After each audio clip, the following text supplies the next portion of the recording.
Hey Andrians! How are you today? I hope you are all doing well. I'm here to remind you to hang in there because although we are facing a crisis right now, there are still a lot of things to look forward to, just like your learning.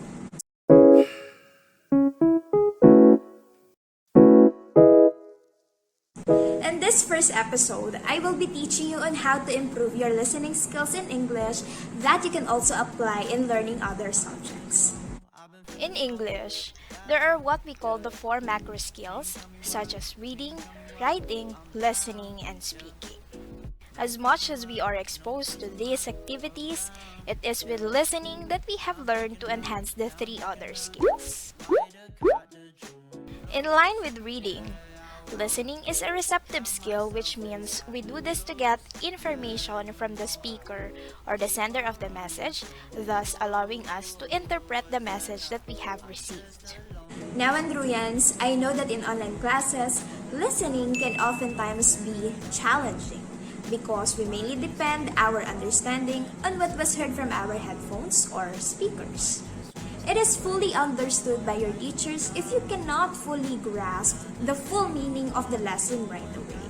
So, how do we enhance our listening skills?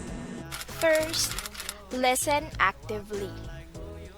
Whether your online classes are in the morning or in the afternoon, it is unavoidable to find ourselves in a series of zoning out while listening to the lesson. There are actually ways on how to change the habit of being passive listeners to being active listeners. First up, be mindful of your posture and sitting position in front of your computer.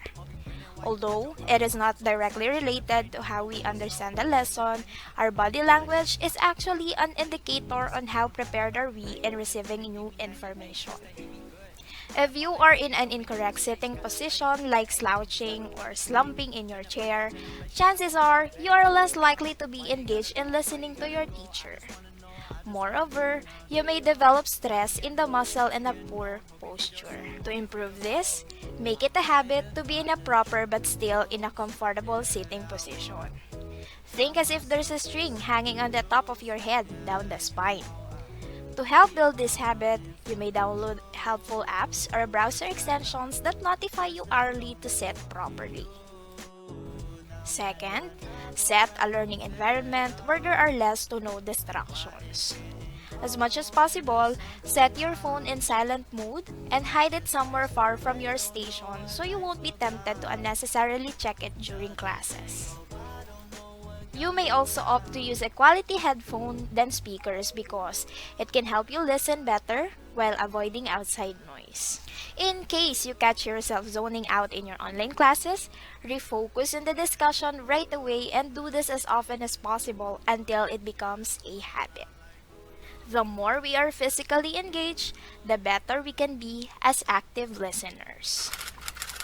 Number 2, listen purposefully. You must also clarify the purpose of listening.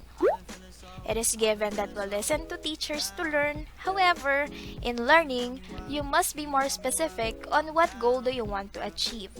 Do you listen for keywords or key phrases? Do you listen to jot down notes? Do you listen to follow instructions? Do you listen to give feedbacks? And the list goes on. As listeners, it is essential to know the purpose of why you are listening in the first place. By doing so, it encourages you to avoid being all over the place in your thoughts while perceiving more information. Number 3, listen to understand. Class, do you understand? Yes, miss. Yes po, miss. Do you have any questions? None, miss. None po, miss. What have you learned? None, miss. None, miss. None po. Bakit none? Ay, hala, miss. Sorry po, sorry po. Si ano po, miss? Nandaw po. Ay, hala, nagalago. Tanong nan kayo dyan, ba? If you are in a classroom context, you can freely ask your teacher on something that is unclear or something that you find difficult understanding. You will be surely entertained by them and they will be happy to help you as well. More or less, you also help your classmates by raising questions that your teacher can answer and clarify to the entire class. So more than plainly hearing, listening incorporates comprehension because it takes a lot of conscious effort in understanding. Just a reminder, you can practice all 3 steps in actual conversations. Adjust your body language in a manner that you show how attentive and ready you are in receiving information. You can also be specific in your purpose of listening to a friend or an acquaintance. Do you listen to respond, to comfort, to advise? In actual conversations, you can also listen purposefully. Lastly, you can repeat what has been said to clarify the meaning of the message, whoever you are talking to, in order to reach mutual understanding of the message in any given conversation. In fact, repeating the important words in the sentences are proved to be an effective way to fully grasp the message being communicated. That's all for now, Andruyans. I hope you have learned something about listening is a vital skill in learning English and in life. After all, listening is the highest form of respect. See you again on our next episode of Enhancing English Skills with Miss Auie. Stay safe, stay blessed, and keep conquering the world.